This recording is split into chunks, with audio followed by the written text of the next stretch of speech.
Hello everyone, good afternoon, and again it's me Maria here in Market Kakaloka here. So for today's video, I am going to show you how to cover the gray hair over here, the retouch, and at the same time we are going to add some chunky highlights, like a partial chunky highlights. Okay, so guys, now I am going to do the retouch application as level 2, and then I use the 2N matrix and then mix it with 20 volume equal parts, and that's what we are going to start. So as you can see, the gray hair, just touch where the gray hair is only.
And for this side, I am only going to continue to do my weaving technique or the chunky highlights.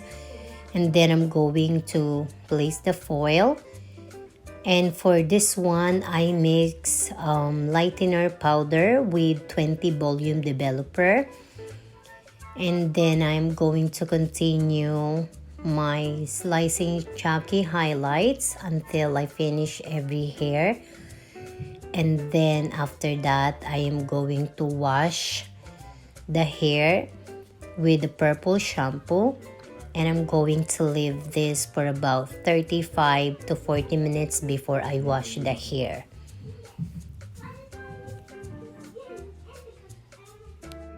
color for her highlights, I am going to use the Igora 6-9. Igora 6-9 for the one that I highlight the hair. Or dun sa buhok niya na na-highlight ko. Nagtagalog na hirapan, narinig mo. Support ang kapatid, nakikinig. So, dun sa na-highlights ko na buhok, guys, Igora 6-99. Narinig ako ng kapatid ko, hirap na ako. Siguro, binubulong ni ate, magtagalog ka na, okay na yan. Understand na nila yan. Understand na mga taga-Pilipinas. Baka hinihimatay na ako kasi sa mga oras na to. Si Maxine talaga tuwan-tuwa sa'yo pag nakarinig ka eh. Ayan. So, maglalagay tayo dito ng... Nilagay ko na siya lahat. So, 101 ang ano niya. Ayan. May lalulad. And then, magkaano lang tayo ng...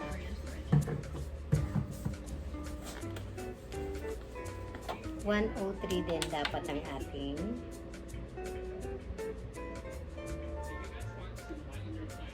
nahirapan talaga akong ano.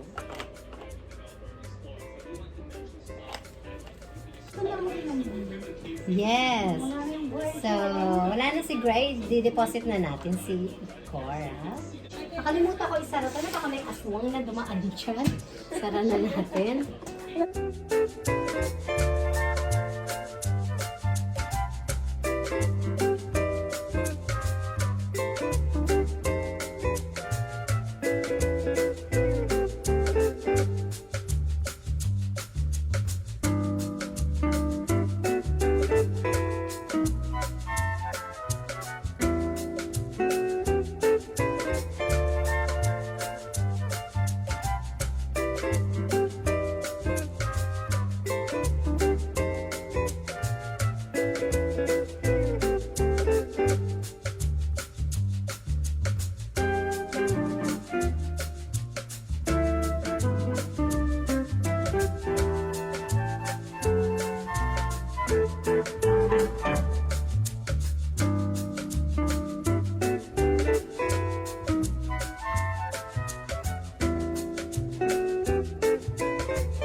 And after I deposit all the color to the hair, I'm going to leave this for about 25 to 30 minutes.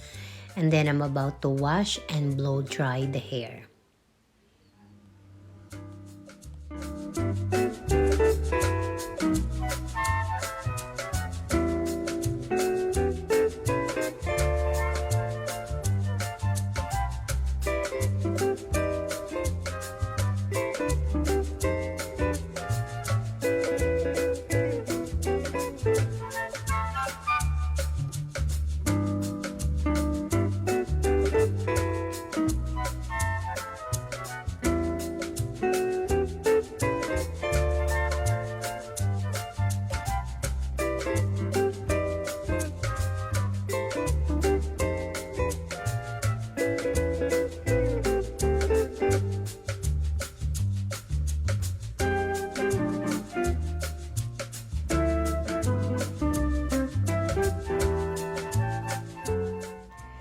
here you go, guys. And now I am done to deposit this color, the 6-9 na igora.